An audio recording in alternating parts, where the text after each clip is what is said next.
नमस्कार दोस्तों। कल हम बात कर रहे थे विटामिन के बारे में। विटामिन के बारे में हमारा एक लेक्चर हो गया था और उसके बाद में हमारा छोटा सा दूसरा वीडियो आने वाला था आज। तो आज का वीडियो आपके सामने है। पहले तो हम विटामिन के बारे में एक बार दोबारा से जान लेते हैं कि विटामिन है ना, कोई बहुत बड़ी चीज़ नहीं है। विटामिन ऐसे हैं जो छोटी छोटी मात्रा में होते हैं, लेकिन वो हमेशा काम आते हैं।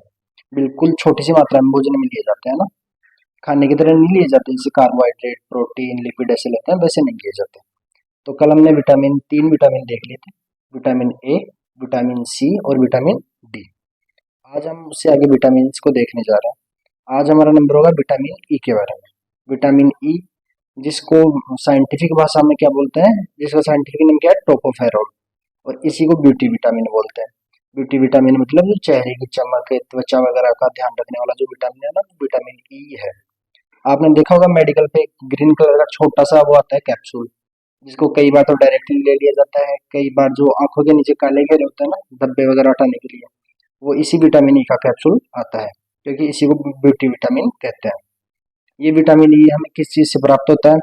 ये हमें जितनी भी ऑयली बीज है ना, मोस्टली तो ये सोयाबीन से मिलता है, लेकिन ऑयली बीज जैसे सरसों का बीज भी मान लो, मूंगफली का मान लो, इनसे हमें ये प्राप्त होता है। और इसकी कमी से इनफर्टिलिटी हो जाती है। मतलब अगर विटामिन ई शरीर में कम होगा ना, तो एक तो चेहरे पे चमक दमक नहीं रहेगी।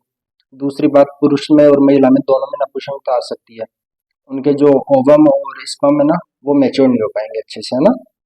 उसके बाद में है पांचवा नंबर पे विटामिन, विटामिन के। इसको साइंटिफिक रूप से हम बोलते हैं फ्लेविक्विनोन।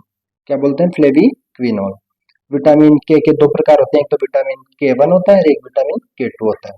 विटामिन के वन तो हमें प्लांट से प्राप्त हो जाता है, यानी पेड़ पौधों से बनी हुई जो भी चीज खाते हैं ना, फल फूल पत्ती, या जैसे अनाज वगैरह खा रहे हैं, ये हम पादपों से तो प्राप्त हो रहा है।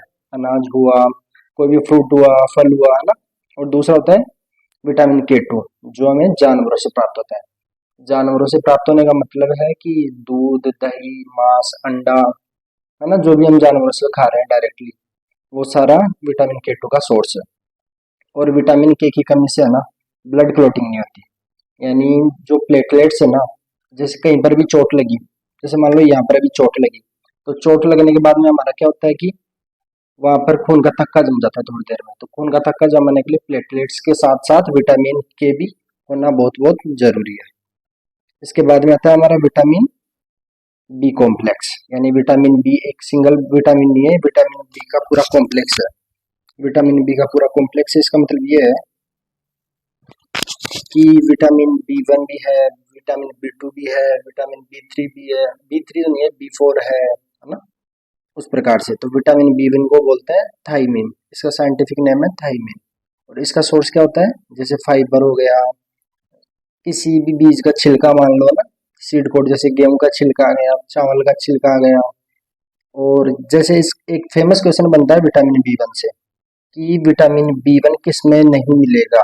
तो जो पॉलिश किया हुआ चावल आता है ना, जो हम बाहर से लेते हैं, वो ज्यादा ब्राइट कलर का नहीं होता, जो ज्यादा चमकीला होता है, उसमें पॉलिश कर दी जाती है ऊपर। तो पॉलिश कर देने के बाद में विटामिन बी वन उससे बाहर निकल जाता है। तो ये शायद आरएएस में पूछा गया प्रश्न था ना। और विटामिन बी वन की कमी से कौन सा रोग हो जाता है? Beriberi. और एक दूसरी बात, हमारा जो तंत्रिका तंत्र है ना, जो सोचने समझने की शक्ति है, बॉडी को कमांड देने की जो शक्ति है, वो खराब हो जाता है। और बेरी बेरी रोग में क्या होता है कि हमारे जो हार्ट से रिलेटेड जितना कुछ भी है ना, मतलब हार्ट बीट स्लो हो जाएगी, ब्लड का पंप अच्छे से नहीं होगा, तो वो सारी डिजीज है ना बेरी बेरी रोग के अंदर आती है। ये सारे सिम्टम्स है ना। इसके बाद में हम देखते हैं विटामिन बी टू।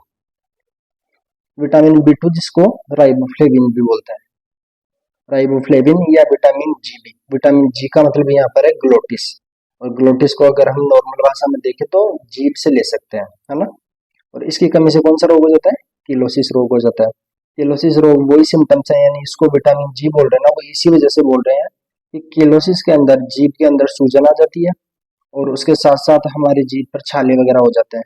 जिनके बार बार छाले या बार बार जीभ पे सूजन आ रही है ना, तो उनमें विटामिन बी टू की कमी है। इसके बाद में अगला नंबर है विटामिन बी थ्री का, जिसका साइंटिफिक नेम है नियासिन। और इसकी कमी से हमारे पेलाग्रा रोग हो जाता है। पेलाग्रा रोग जिसको 4D डिजीज भी बोलते हैं। 4D मतलब जैसे एक तो 2D होता है, 3D होता है, ये 4D है। 4D का मतलब है कि इसमें चार प्रकार की डेफिशिएंसी हो जाती है। या तो डायमेंशिया हो जाएगा, डायमेंशिया का मतलब है हमारे माइंड से रिलेटेड कुछ भी बीमारी हो जाएगी, ब्रेन से रिलेटेड। दूसरी बात हो जाती है इसमें डायरिया हो जाते हैं, दस्त वगैरह लगना स्टार्ट हो जाते हैं इसकी कमी से। तीसरी चीज है डर्माइटिस हो जाता है, मतलब हमारे त्वचा से संबंधित जितनी भी चीजें है ना, कि स्किन पे खुजली वगैरह हो जाएगी, फोड़े वगैरह हो जाएंगे, वो भी इसी पेलाग्रा डिजीज के सिम्टम्स है। और जब ये सारी चीजें होगी ना, तो अंत में आदमी का क्या हो जाएगा, मौत ही हो जाएगी, और तो कोई ऑप्शन नहीं बचेगा। या तो इसका सोर्स लेकर इसको कंप्लीटली पूरा करो, या अगर पूरा नहीं हो रहा है इसका सोर्स लेने के बाद भी विटामिन B3, तो लास्ट में डेथ होनी ही होनी है ना। और ये ज्यादातर उन लोगों में होता है जो मिलेट्स ज्यादा खाते हैं। मिलेट्स मतलब जो मोटा अनाज है, जैसे ज्वार हो गया, बाजरा हो गया, चावल हो गया, ये ज्यादा मात्रा में कंज्यूम करेंगे ना, तो ये रोग हो जाएगा। इसके बाद में हम अगला रोग देखते हैं, विटामिन B5। विटामिन B5 अब इसको बोलते हैं साइंटिफिक रूप से पेंटाथोनिक, और इसकी डेफिशिएंसी से हो जाता है बर्निंग फिट सिंड्रोम। भाई इसमें आप समझ गए, बर्निंग का मतलब हो गया जलना, फिट का मतलब हो गया पैर, और सिंड्रोम क्या आता है, सिंड्रोम किसी रोग को नहीं बोलते। सिंड्रोम का मतलब है कि एक साथ बहुत सारे रोग हो जाएंगे। सिंड्रोम जैसे एड्स है, वो कोई रोग थोड़े ना है, वो एक तरीके का सिंड्रोम है। सिंड्रोम का मतलब उसमें बहुत सारी अपने रोग है ना, वो आ जाएंगे, अपनी इम्यूनिटी कमजोर हो जाएगी, है ना। अब इसमें क्या क्या होता है बर्निंग फिट सिंड्रोम में, एक तो पैरों में जलन होने लग जाती है, गर्म होने लग जाते हैं। दूसरा, पैरों से बार बार पसीना आता है, और आदमी थका हुआ महसूस करता है। भाई बिना कोई काम किए बैठा बैठा भी आदमी थका हुआ महसूस करने लग जाता है विटामिन B5 की कमी से। इसके बाद में अगला विटामिन है विटामिन B6, जिसका साइंटिफिक नेम है पायरोडॉक्सिन, और इसका सोर्स होता है लीफी वेजिटेबल्स, यानी जितने भी हरे पत्तेदार सब्जियां हैं ना, धनिया मान लो, या और कुछ भी मान लो ना यार, जिसमें पत्ते वाले, जैसे पत्ता गोभी ले लो आप, तो ना जितने भी जो पत्तेदार हरी सब्जियां ना, उनके अंदर विटामिन B6 मिलेगा, है ना। और विटामिन B6 की कमी से हमारे शरीर में एनीमिया नामक रोग हो जाता है। एनीमिया कोई स्पेशल डिजीज नहीं है, एनीमिया की अलग अलग कंडीशन होती है। एनीमिया का मतलब है हमारे शरीर में खून की कमी होती है, खून की कमी हो जाएगी। अब खून की कमी होने का मतलब है कि हमारे शरीर में आरबीसी कम बनेगी, क्योंकि ब्लड का जो मेन कंपोनेंट होता है ना, वो आरबीसी होता है।